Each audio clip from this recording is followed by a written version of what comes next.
Hello everyone, good morning to all of you. जीनेट JR foundation में आप सभी लोगों का स्वागत है। दोस्तों, मैं ए के मिश्रा भूगोल विषय को लेकर के TCT, PGT, UGC NET, GIC, GDC, NVS, KVS किसी भी एग्जाम की आप अगर तैयारी कर रहे हैं तो उसके लिए एक कॉमन टॉपिक मैपिंग ज्योग्राफी की शुरुआत हम कर चुके हैं, जिसमें हम महाद्वीप और महासागर का परिचय देते हुए नॉर्थ अमेरिका यानी उत्तरी अमेरिका महाद्वीप की हम चर्चा कर रहे हैं। इसके अंतर्गत जल संधि, माउंटेन हमारा हो चुका है, आइलैंड की पहचान हम कर चुके हैं, नॉर्थ अमेरिका की कंट्री की पहचान हम कर चुके हैं। उसके माउंटेन के बारे में हमने जाना, और माउंटेन के बारे में जानने के साथ साथ हमने क्या किया कि हम थोड़ी सी जो है प्लेटू की पहचान पहले कर लेते हैं। चूँकि पर्वत अगर जान रहे हैं तो पठारों के बारे में जानना जरूरी होता है। तो आइए हम सीधा जो है अपने टॉपिक पर आते हैं कि ये जो हमारा नॉर्थ अमेरिका है,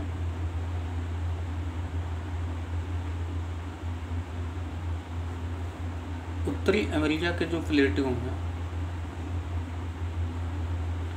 पठार, उसकी पहचान हम कर लेते हैं मैपिंग के सहारे, राइट। तो चलिए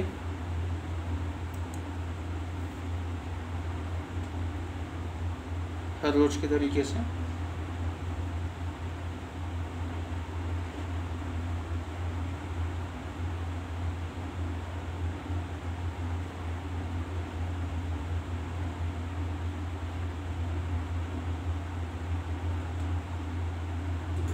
राइट। आपका देखिए ये अलास्का हो गया। अभ्यास करिए, इतनी बार इसका अभ्यास कर लीजिए कि जो है एक कनाडा हो गया, यूएसए हो गया, राइट। इसके बाद फिर आपका आ जाता है Mexico, Guatemala, Belize, El Salvador, Honduras,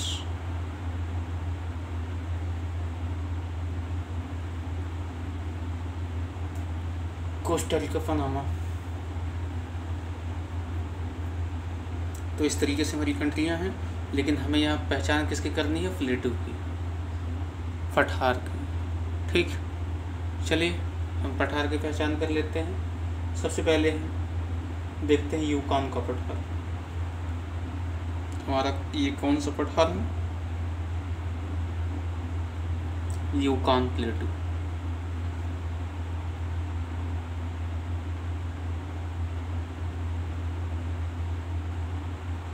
हम नेचुरल एस्पेक्ट में अध्ययन कर रहे हैं बेटे, राइट। यूकॉन का पठार। फिर हमारा क्या आता है? आप लोग भी थोड़ा सा जो है इस पे मेहनत करते चलिए। यूकॉन प्लेटू आपने देख लिया। फिर हम देखते हैं ब्रिटिश कोलंबिया प्लेटू। अगर हम ब्रिटिश कोलंबिया प्लेटू की बात करेंगे तो हमको मिड एरियम जाना पड़ेगा,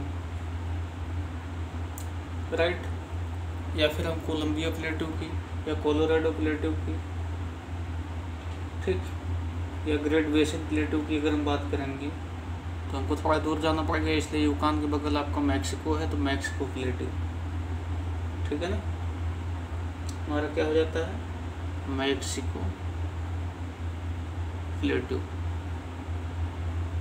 ये हमारा हो जाता है यहाँ पे मैक्सिको प्लेटू। पेन हम जहाँ जहाँ जैसे जैसे चला रहे हैं आप वैसे वैसे समझने का प्रयास करिएगा। ये है मैक्सिको यानी मैक्सिको का पठार।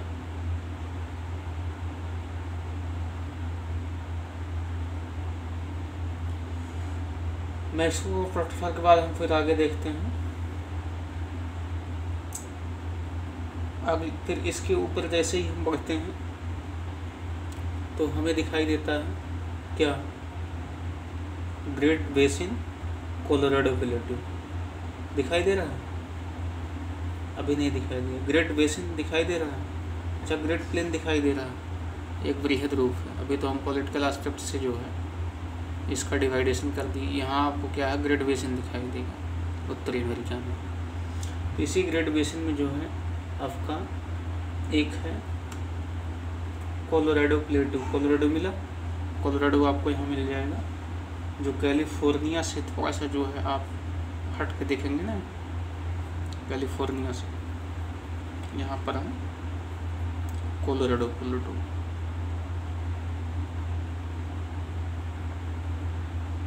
कोलोराडो का पठार, कोलोराडो का पठार आप देख लिए ना, तो ये ग्रेट बेसिन कोलोराडो इसका नाम है, right. Columbia Snake Plateau, Columbia का पठार आप देखिए कहाँ पे है, उसके ऊपर जैसे आप जाते हैं कैलिफोर्निया से होते हुए, जहाँ आप कल कोस्टल रेंज की बात किए थे, वहाँ आपको कोलंबिया प्लेटू मिल जाएगा, राइट। तो यहीं पर आपका है कोलंबिया प्लेटू, ओके।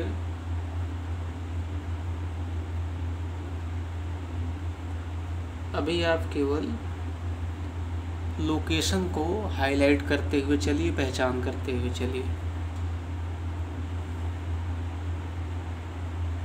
राइट। फिर ब्रिटिश कोलंबिया प्लेटू, उसके ऊपर आप जस्ट जाएंगे तो एक कोलंबिया के नाम से और प्लेटू मिलेगा, राइट। वो रॉकी माउंट के रेंज में आता है, उधर से कोस्ट, इधर से कास्केड, उसी के मिड एरिया में जो है मिलेगा यहाँ पे जो है ब्रिटिश कोलंबिया प्लेटू।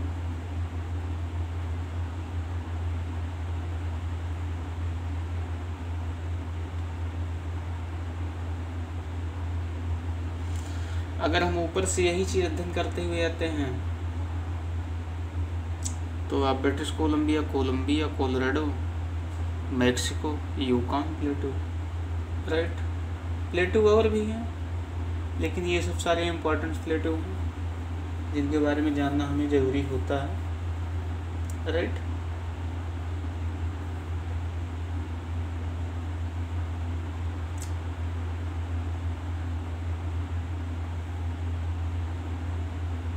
अगर आपको यहाँ तक कोई डाउट हो तो आप ज़रूर अपने क्वेश्चन को ग्रुप में डालें। इस चीज़ की, इसके लिए आपको 8960560473 एक कॉन्टेक्ट नंबर है जिस पर आप मैसेज कर सकते हो। 24 घंटे के अंदर आपको इस पर जो है आंसर मिल जाएगा। यहाँ एक बात ध्यान देने की योग्य है, जो हम यूकान प्लेटू यहाँ बताए हैं, यह यूकान प्लेटू नहीं है, यह यूकान पेनिनसुला है।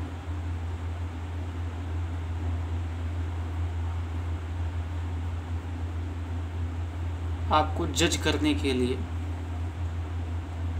यह चीज़ बताया गया है। यूकान प्लेटू आपका यहाँ पर, राइट, यहाँ पर आपका यूकान प्लेटू।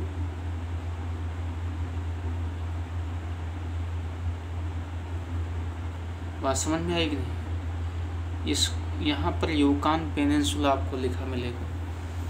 इन सभी बातों को लेकर के मैं क्यों, देखिए कभी कभी मैं ऐसा करूँगा कि कुछ कीवर्ड ही गलत बता दूँगा, तो उसमें हम कैसे जानेंगे कि आप लोग पढ़ रहे हो ईमानदारी से। जब तक आपका कोई बैक क्वेश्चन नहीं आएगा, क्रॉस क्वेश्चन नहीं आया, तो कोई क्वेरी नहीं आएगी, तब तक हम कैसे जानेंगे कि आप पढ़ रहे हो। इसलिए एक हज़ारों में एक आध वर्ड ऐसा डालेंगे जो कन्फ्यूजन करेगा। उसके लिए जिसको समझ आएगा वो क्वेश्चन करेगा तुरंत। अभी तो हाथ पे मेरा मैं बता देता हूँ कि देखो मैं ये गलती करके आगे निकल रहा था, और इसको आप जो है समझने का प्रयास करें, राइट। तो देखो कुछ हमारे इम्पोर्टेंस जो है ये सब प्लेटू हैं। प्लेटू हमारे क्या होते हैं, प्लेटू खनिज संसाधनों के दृष्टिकोण से इम्पोर्टेंट माना जाता है, जिसमें हमारे मिनरल्स मिलते हैं जो हमारे किसी भी इंडस्ट्री के लिए उपयोगी का कार्य करते हैं। तो यह पश्चिमी कॉर्डिलेरा के पर्वतीय भाग में यानी अंतरा पर्वत में अवस्थित ये सारे प्लेटू थे। अब देखो प्लेटू इधर क्यों नहीं है, माउंटेन इधर क्यों नहीं है, ये इसको जानने के लिए हम प्लेट टेक्टोनिक थ्योरी का अध्ययन करते हैं, जिससे हमें इन सब के बारे में नॉलेज होती है। तो अभी तक आपने क्या पढ़ा, उत्तरी अमेरिका के पर्वत को इसके पहले आपने पढ़ा था, और फिर आपने क्या किया, प्लेटो को आपने जाना। प्लेटो को जानने के बाद जो है एक डायग्राम जो आपको आसान बना देगा किसी यूएसए की समझ के लिए। ये देखो, ये डायग्राम बाय चर्चिल डायग्राम है।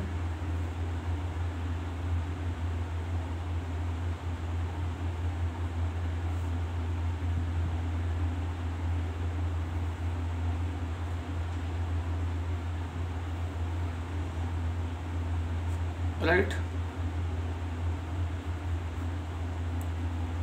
ये सारे माउंटेन हैं, ये प्लेन है, ये भी माउंट है,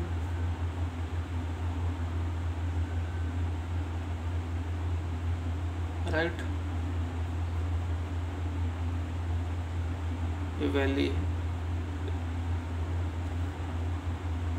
अब आप यहाँ देखेंगे कि कौन कौन सा है। जैसे इसको हम क्या कहते हैं, मान लीजिए अगर हम कैलिफोर्निया से, ये जैसे हम नॉर्थ अमेरिका पढ़ते हैं ना, तो यहाँ हमारी कैलिफोर्निया है। कैलिफोर्निया से लेकर के जो है आप देखेंगे कि यूएसए के जो कोस्टल रीजन है, यानी वाशिंगटन डीसी, या मतलब कोई एक एरिया आप जो है हाईलाइटेड कर लीजिए कि हमको जो है पश्चिम से पूर्व की तरफ जाने पर हमको कौन कौन सा माउंट मिल रहा है, या फिर जो है कौन कौन सा प्लेटू मिल रहा है, कौन कौन सा प्लेन मिल रहा है। ठीक, आप यहाँ देखेंगे प्रशांत महासागर है, या दिखाई दे रहा है आपको? यहाँ देखेंगे प्रशांत महासागर से सीमा साझा कर रहा है। यहाँ क्या होता है, अटलांटिक महासागर से सीमा साझा कर रहा है। राइट, प्रशांत महासागर और अटलांटिक महासागर दो जगहों से अपनी सीमा साझा कर रहा है। तो जो प्रशांत महासागर से सीमा साझा कर रहा है, तो यह हमारी कैलिफोर्निया से स्टार्ट हो रहा है। कहाँ से? कैलिफोर्निया वैली से। कैलिफोर्निया वैली से जब हम आगे बढ़ने का प्रयास करते हैं तो हमारा कोस्ट रेंज, सबसे पहले कोस्ट का मतलब होता है तटीय श्रेणी।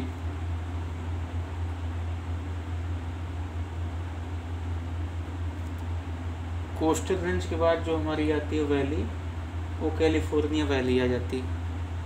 यही हमारी क्या है, कैलिफोर्निया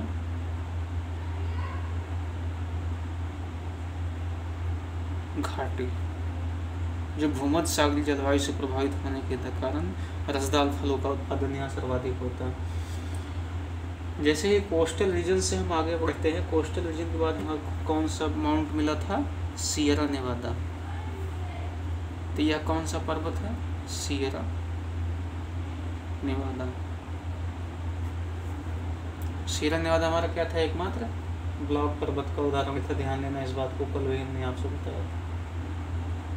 सियरा नेवादा के बाद आप जैसे ही आगे बढ़ेंगे तो ग्रेट प्लेन जो मिलता है, उसी ग्रेट प्लेन बेसिन का यही, इसको हम कहते हैं ग्रेट बेसिन। उसके बाद फिर आपको मिल जाता है रॉकी माउंट।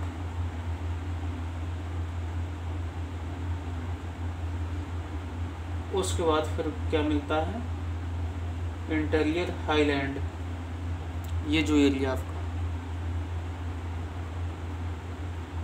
क्यों? क्योंकि इस उच्च भूमि पे जो है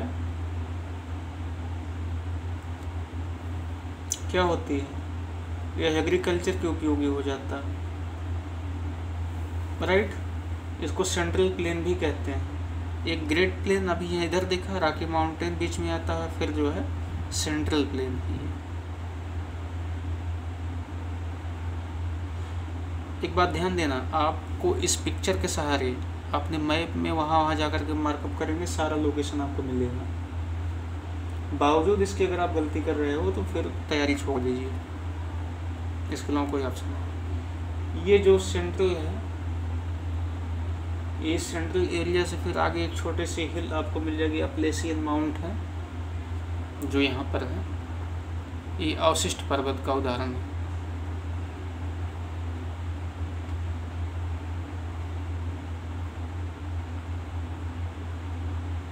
राइट, अवशिष्ट पर्वत का उदाहरण है, उसी का फिगर है ये। राइट, तो ये रहा आपका जो है उत्तरी अमेरिका के महाद्वीप में जो है पर्वत और पठार के पहचान कर हम आगे बढ़ने का प्रयास करते हैं। राइट। अगर हम थोड़ा सा इसका डिटेल अगर अध्ययन करते हैं तो यूएसए का जो कैलिफोर्निया स्टेट है उसमें सियरा नेवादा पर्वत के समीप एक स्थान आपको मिलेगा, death valley. Right, death valley आपको कहाँ मिल जाएगा? यहाँ पर, यही तो है ना कैलिफोर्निया, यहीं पे आपको मिल जाएगा डेथ वैली।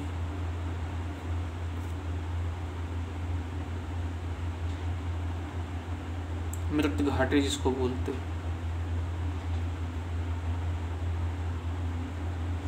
मृत घाटी एक ऐसा स्थान है जहाँ सर्वाधिक गर्म स्थान होने, ये सर्वाधिक गर्म स्थान है डेथ वैली।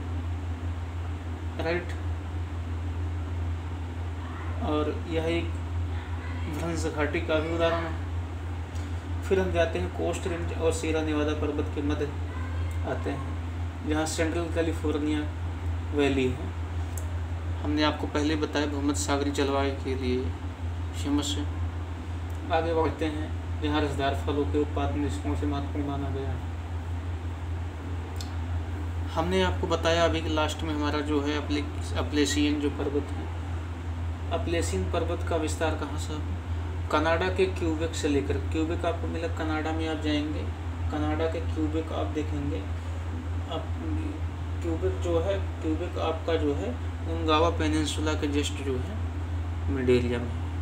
कनाडा के क्यूबेक से यूएसए के बर्मिंघम तक, कहाँ तक? यूएसए के बर्मिंघम तक। अब कनाडा का क्यूबेक अगर आपको मिल गया है, अब यूएसए का अगर बर्मिंघम नहीं मिल रहा है तो बर्मिंघम आप मैप में देखेंगे। राइट, अब बताइए बर्मिंघम कहाँ है? यही तो होता है मैप की पहचान। अगर मैप की समझ आपको नहीं है तो आप सीधा सीधा यूएसए में आइए, ठीक है ना। ये रहा पार्ट आपका जो है यूएसए। रुकिए मैं एक दूसरा मैप फिर बनाता हूँ क्योंकि आपको इसमें घाच पाच हो जाएगा ना। तो चलिए एक मैप में फिर से इसे अपडेट करता हूँ आपके लिए। ये देखिए, ये आप सभी लोगों के लिए इतनी मेहनत करनी पड़ रही है, तो सोचिए जो व्यक्ति अपने लिए कंपटीशन तैयारी किया हो कितनी मेहनत किया हो।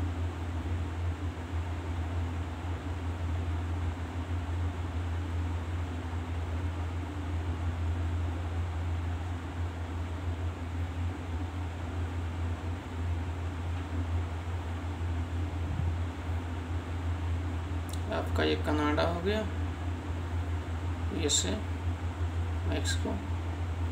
तो कनाडा का जो क्यूबेक आपका है कहाँ है? क्यूबेक आपने पा लिया। और बर्मिंघम कहाँ है? अब आप ही लोग ढूंढिए।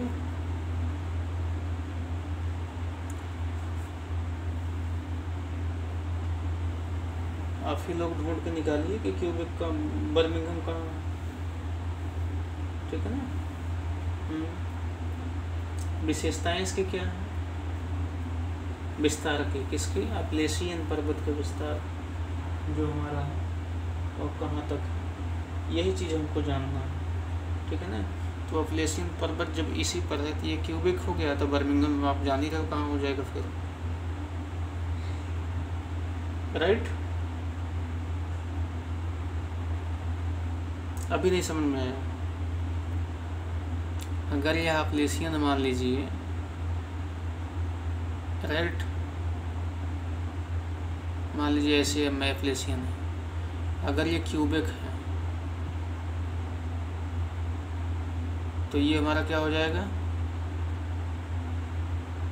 बर्मिंघम हो जाएगा। राइट, क्यों? क्योंकि अपलेशियन पर्वत का जो हमारा विस्तार है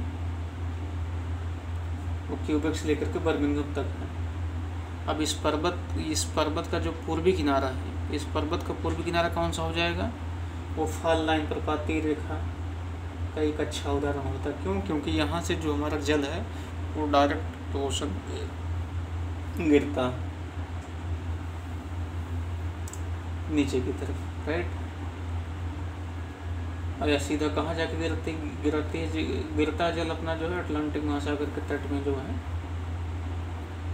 उत्तरी अमेरिका के क्षेत्र या जो है अब जहाँ इस तरीके से जल डायरेक्ट गिरेगा वहाँ जो है विद्युत उत्पादन के लिए उपयोगी हो जाता है। तो छोटी छोटी बातें इन सब से जो है आपका है ना। अब आप देखेंगे कि अपलेसिन पर्वत की जो सबसे ऊंची चोटी है वो बुलरिज है। बुलरिज की ऊंचाई 2037 है।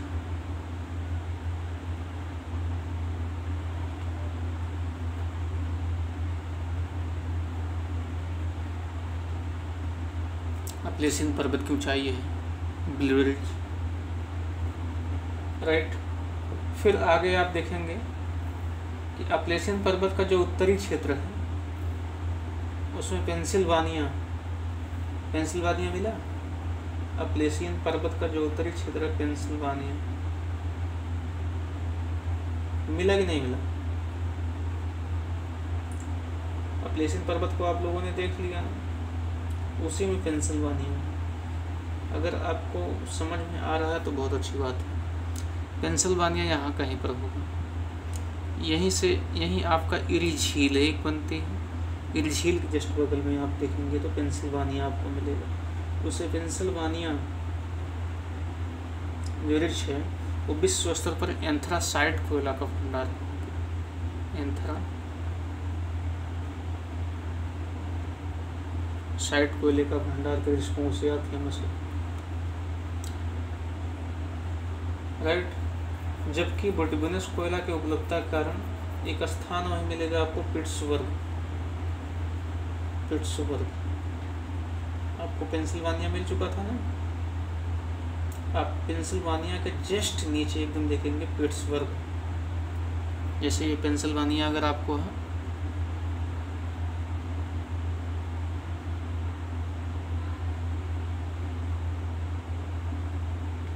तो यहीं पर आपको मिल जाएगा क्या, पिट्सबर्ग इसको बोलते हैं।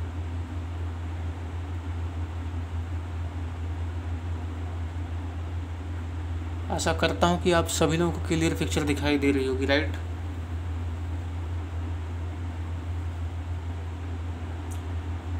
तो जो पिट्सबर्ग है, पिट्सबर्ग में क्या है, लौह उद्योग का सर्वाधिक विकास हुआ। इसीलिए पिट्सबर्ग को लौह इस्पात की राजधानी के नाम से भी जानते हैं।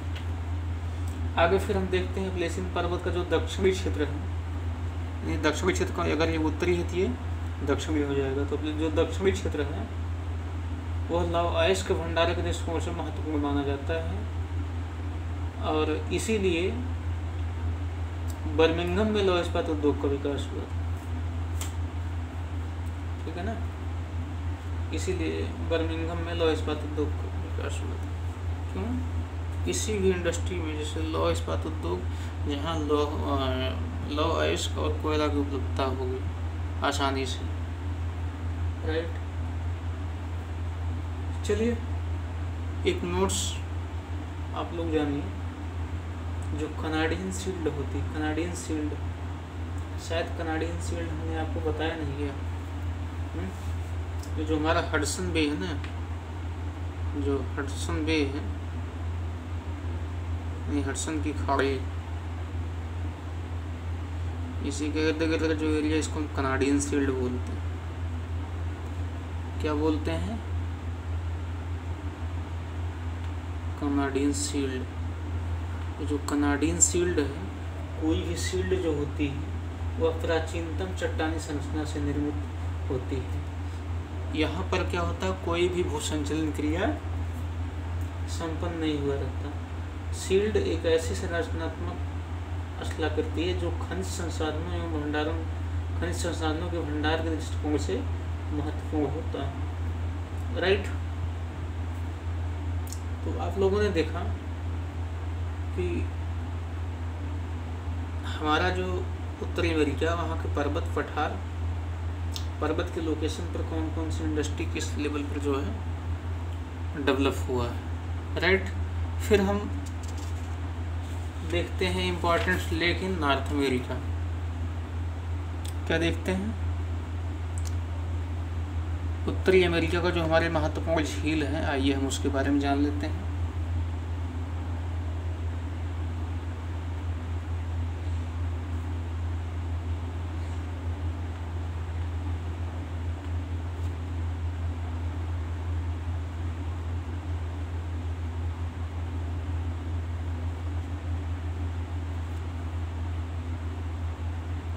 उत्तरी अमेरिका को जो महत्वपूर्ण झील है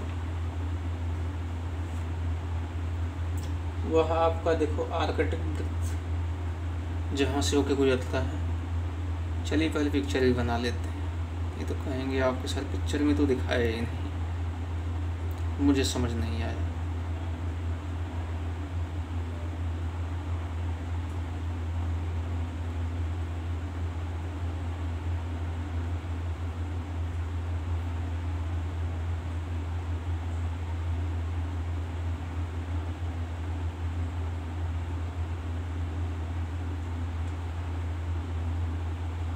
राइट, अलास्का हो गया, कनाडा हो गया, यूएसए कनाडा हो गया,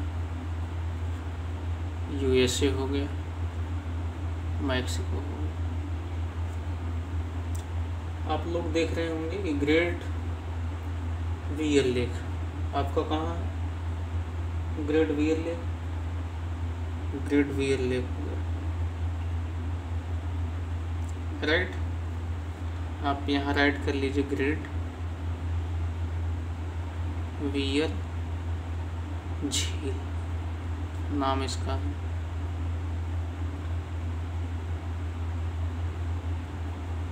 नंबर 1 हो गया। ग्रेट बियर लेक के बाद फिर कौन सी झील आती है? आप वहीं बगल में ही देखेंगे great slave lake, number 1। Number 2 great slave lake.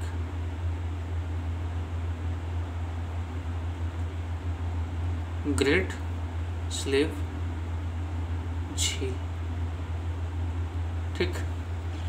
फिर ग्रेट स्लेव के बाद आपको मिलेगा वहीं पे, देखिए जो है उसके नीचे ही जस्ट आप ऐसे देखते हुए चले अथावास्का झील। अथावास्का मिला, लेक अथावास्का, ये 3rd है अथावास्का।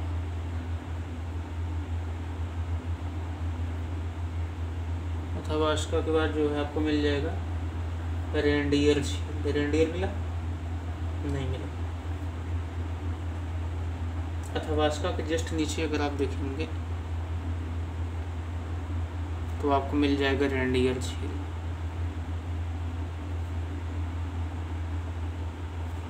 रेनडियर झील, राइट।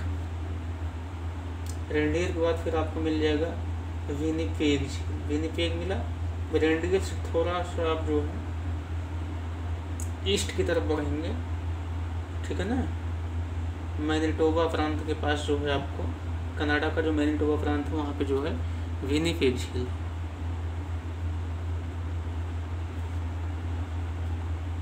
कौन सी झील है? Winnipeg, right. तो ये सारी झीलें जो हैं वो कनाडा के हिमनद से, किससे? हिमनद से निर्मित झील है।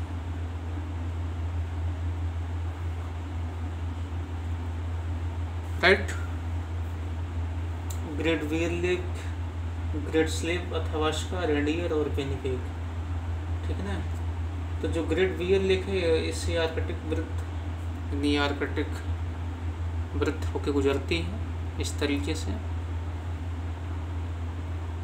इसलिए तो ग्रीनलैंड जो है ना, ग्रीनलैंड से भी आर्कटिक वृत्त होकर गुजरता है। ग्रेट स्लेव लेक जो है हमारा है, इसके तट पर कनाडा के नॉर्थ वेस्ट प्रांत की राजधानी, नॉर्थ वेस्ट प्रांत की राजधानी, क्या नाम उसका है?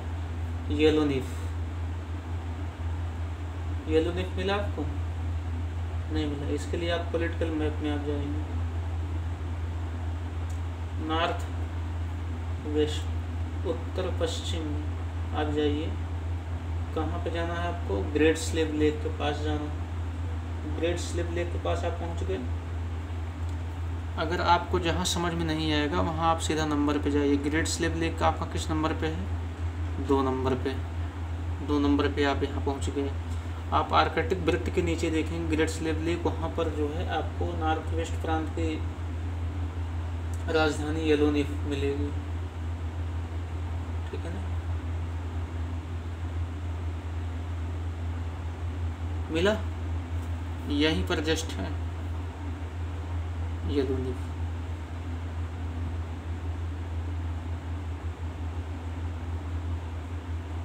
राइट, येलोनिफ अवस्थित है।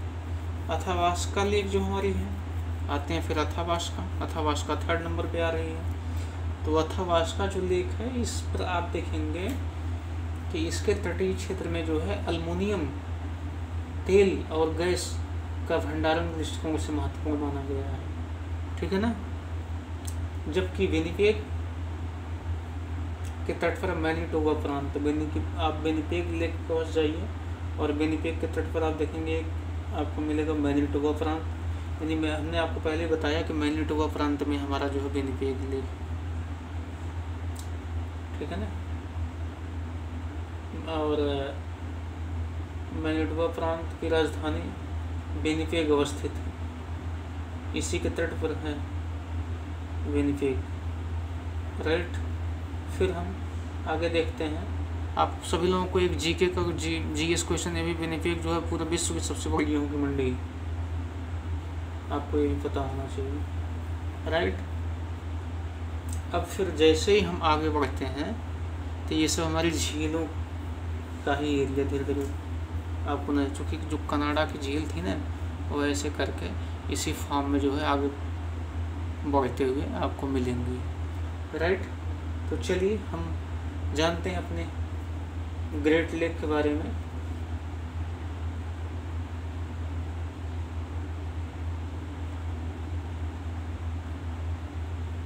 ये जो हमारी ग्रेट लेक है ना, उत्तरी अमेरिका के झीलों के बारे में जो बात हो रही है, इस पर आप जो है आएंगे फिर। तो एक लेक आपको मिलेगा सुपेरियर, मिली कि नहीं। जब हम ग्रेट लेक की बात करते हैं तो उसमें एक आपको मिलेगा सुपेरियर। ये ग्रेट लेक क्यों है, क्योंकि कनाडा और यूएसए के बॉर्डर से जो है कुछ सीमाएं साझा हो रही हैं यहाँ पर, और इसमें कई सारी झीलों का संयुक्त है। जैसे आप देखेंगे यहाँ पर आपको हो गया ग्रेट लेक। इस ग्रेट लेक में आपका कौन कौन सा मिलेगा, सुपीरियर झील। फिर आपको मिलेगा ह्यूरन, मिला ह्यूरन झील। फिर मिलेगा आपको मिशिगन, मिशिगन के बाद फिर आपको मिलेगा इरी, इसके बाद मिलेगा आपको ओंटारियो। ये सभी की सभी जो झीलें हैं, इन सभी झीलों का संयुक्त रूप हमारा क्या हो जाती है, ग्रेट लेक हो जाता है। सुपीरियर और ह्यूरन से जो है हमारा सू कैनाल निकलता है, सू नहर जो है वो सुपीरियर और ह्यूरन को जो है से निकलता है। राइट, तो क्षेत्रफल के आधार पर झीलों का अगर सही क्रम मान लीजिए पूछ लिया जाएगा तो यही होगा, superior, Hurun, Michigan, eri, Ontario. अब इनका जो आकृति मैप में कुछ इस तरह से है, आप यहाँ देख लें एक बारी। जैसे मान लीजिए ये देखिए कुछ इस तरीके से है, सुपीरियर हो गया, मिशिगन हो गया। राइट, आपको फिर ह्यूरन मिल जाएगी यहाँ पे, इरी सबसे नीचे है, ओंटारियो फिर। राइट, तो झील का हमारा जो है कुछ इस टाइप से जो है आकार प्रकार है। अभी हमको आकार प्रकार पे नहीं जाना है, ठीक है ना, बस केवल इसके जीएस को मुझे समझ लेना है। सुपीरियर और ह्यूरन से सू कैनाल, ठीक है ना, इरी और ओंटारियो से क्या है, वालैंड कैनाल, वेलैंड कैनाल, ठीक है ना।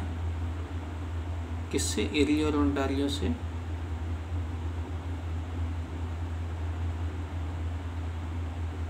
वेलैंड कैनाल, वेलैंड नहर निकलती, राइट। अब हम देखते हैं फिर इन झीलों की कुछ अपनी विशेषताएं हैं। क्या क्या है कि सुपीरियर झील जो हमारी है वह विश्व की मीठे पानी की सबसे बड़ी झील है। विश्व में मीठे पानी की सबसे बड़ी झील है, ध्यान देना इस बात को। जबकि आपका कैस्पियन सागर लेक झील जो है वह विश्व का दूसरा सबसे बड़ा झील माना गया। कैस्पियन सागर झील जो हमारी है उसके बाद सुपीरियर झील का नाम आता है। किसमें? बृहद स्वरूप में। विश्व की सबसे बड़ी झील का अगर हम नाम लेंगे तो कैस्पियन आएगी, दूसरे पे सुपीरियर आएगी। जहाँ मीठे पानी की बात होगी वहाँ सुपीरियर विश्व की सबसे बड़ी मीठे पानी की झील मानी जाती है। फिर हम देखते हैं सुपीरियर का जो हमारा हाईलैंड है ना, सुपीरियर जो है एक हाईलैंड यानी उच्च भूमि पर अवस्थित है। क्यों? क्योंकि प्राकृतिक स्वरूप ही यहाँ का कुछ ऐसा है। सुपीरियर की जो हमारी उच्च भूमि है लव आइस के भंडारण के दृष्टिकोण से यह उत्तरी अमेरिका में सर्वाधिक महत्वपूर्ण स्थान माना गया है, राइट। जबकि यूएसए में मिसिसिपी रेंज जो है वह लाइस के उत्पादन का सबसे बड़ा केंद्र है। यूएसए में एक होता है मिसिसिपी रेंज, राइट। अब आप कहोगे मिसिसिपी रेंज कहाँ है? तो मिसिसिपी रेंज के लिए आपको क्या करना होगा कि जो सुपीरियर का जो एरिया आप देख रहे हो, किसका? सुपीरियर का। सुपीरियर के एरिया में आप देखेंगे एक मिसिसिपी रेंज करके, ठीक है ना? मिला? नहीं मिला। सुपीरियर तो मिल गया ना। तो चलो मिसिसिपी रेंज का सफर करे के लिए राइट। आप लोग जो ढूंढेंगे तो सुपीरियर झील के पास ही यही जो है मिल जाएगा आपको, यूएसए में जो है मिसिसिपी रेंज, राइट। चलिए आगे बढ़ते हैं। सुपीरियर झील के तट पर अवस्थित डुलुथ कहाँ? सुपीरियर झील के तट पर अवस्थित है। अब सुपीरियर झील जैसे हमने मान लीजिए अगर यहाँ बनाया है सुपीरियर झील, तो इसके तट पर जो अवस्थित हमारा डुलुथ मिला कि नहीं? डुलुथ आपको कहाँ पड़ेगा? यूएसए में, ठीक है ना? ऐसे पड़ेगा डुलुथ। क्योंकि ये झील जो हमारी है वह झील किसी एक स्थान पे नहीं, किसी कंट्री में नहीं, कनाडा और यूएसए का से सीमा साझा करती है, राइट। तो यही है डुलुथ।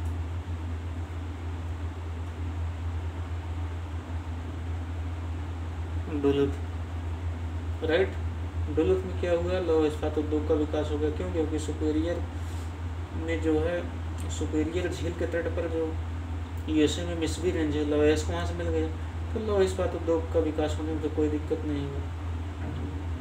क्योंकि ऐसी इंडस्ट्री जो अपने रॉ मटेरियल के नज़दीक ही विकसित होते हैं। सू कैनाल सुपीरियर और ह्यूरन से जोड़ता है, ठीक है ना? सू कैनाल जो हमारा है सुपीरियर और ह्यूरन को जोड़ने का कार्य करता है। जबकि इस नहर के समीप कनाडा में साल्ट सेंट मैरी बंदरगाह अवस्थित है। इस नहर के समीप कनाडा में साल्ट सेंट मैरी बंदरगाह जो है वह कनाडा में अवस्थित है। आप देखेंगे सुपीरियर से के आसपास आपको साल्ट सेंट मैरी दिख जाएगा। फिर हम आते हैं ह्यूरन लेक जो हमारा ह्यूरन लेक के नॉर्थ में यानी उत्तर में आप जब देखेंगे तो कनाडा का सडबरी, कनाडा में एक स्थान मिलेगा आपको सडबरी। उस सडबरी जो है विश्व स्तर पर निकेल उत्पादन के लिए महत्वपूर्ण माना जाता है। जबकि कॉपर और प्लैटिनम के भंडारण के दृष्टिकोण से बहुत ही महत्वपूर्ण स्थान। फिर हम आ जाते हैं मिशिगन के तट पर। मिशिगन के तट पर जब देखेंगे तो गैरी और शिकागो नामक स्थान मिलेगा। मिशिगन के तट पर आप आइए, मिशिगन, गैरी और शिकागो मिला कि नहीं आपको? गैरी और शिकागो, मिशिगन के तट पर जब देखेंगे तो गैरी और शिकागो मिल जाएंगे। और वह गैरी और शिकागो जो लावा की प्राप्ति सुपीरियर झील से करके, कोयला की प्राप्ति पेंसिल्वानिया से करके लौह इस्पात उद्योग का सर्वाधिक विकास हुआ गैरी और शिकागो, राइट।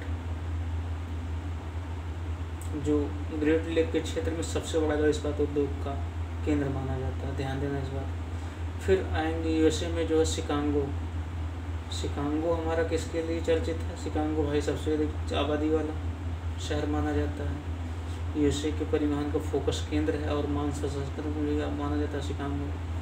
शिकागो से मिलवाकी, शिकागो मिला कि नहीं पहले बताओ। जहाँ गैरी और शिकागो देखे हो वही शिकागो की बात हो रही है, राइट।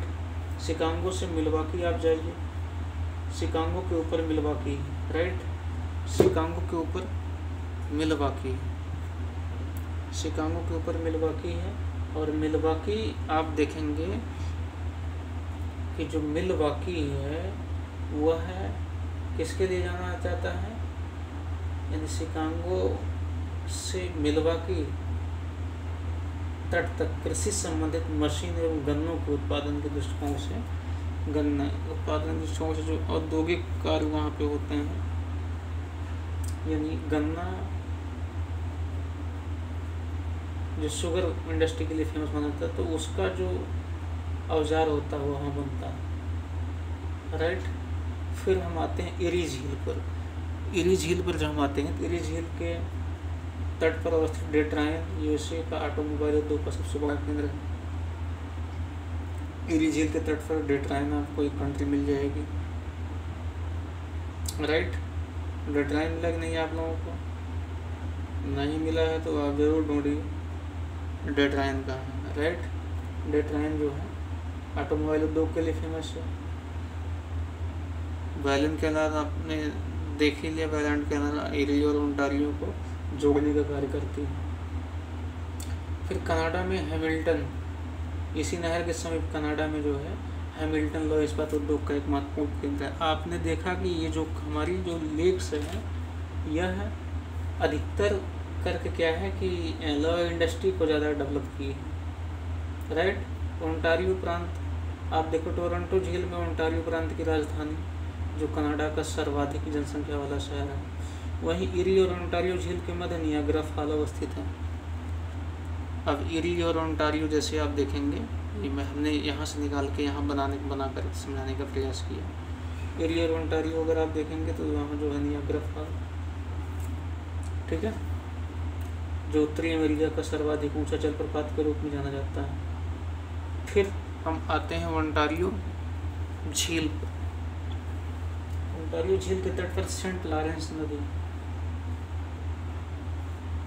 के स्रोत के समीप हमारा एक स्थान है किंगस्टन, किंगस्टन, राइट। ये सीधा पूरा मतलब यहाँ टच कर जाता है जाकर, चूँकि इधर से हमारा क्या आ जाता है, फिर न्यूफाउंडलैंड आ जाता है। तो किंगस्टन किसके लिए फेमस है? रेल इंजन उद्योग के लिए फेमस है, राइट।